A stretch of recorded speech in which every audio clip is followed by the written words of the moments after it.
We're over here at Leo's desk, and we just, you want to say hi, Leo? Hi, everybody.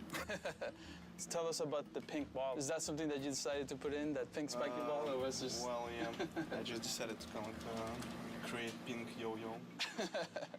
One cool thing about this character also is that he's actually kind of like a throwback character. We're bringing him back from God of War 1. He actually wasn't in God of War 2, because we definitely want to keep reminding the player that this is a trilogy. It's like, they're not supposed to be seen as separate games. So what about animating Kratos? Like, what are some of the things that are kind of challenging? He has a specific poses that describing him. He has a kind of like a language of poses. You have to use those poses to invent some new animation. So. We're fortunate to have Leo here because he's joining us for God of War 3. He actually is one of the newest members of the team, so he's doing a great job.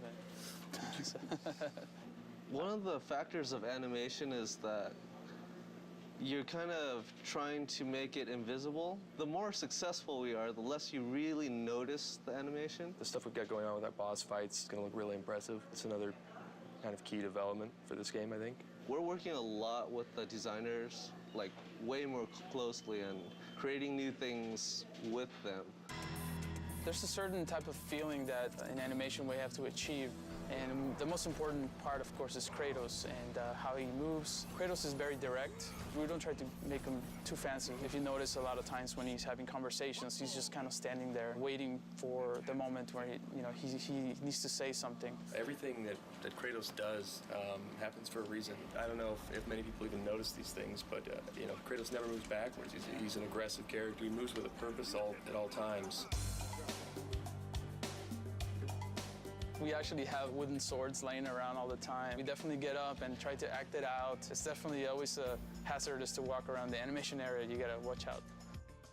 What are the challenges of animating something that big? Planning out where everything needs to be, like nothing happens on accident. You need to know where everything is. I did not know that it was gonna be this big. I just had an idea and I was like, yeah, I'm just gonna go with it, which is kind of a bad idea. I learned my lesson. At the same time, I'm glad that it's the size that it is. The players will be happy that it's in there. I think they'll get an adrenaline rush just from seeing the sequence. Kratos, your death will not be a gentle one.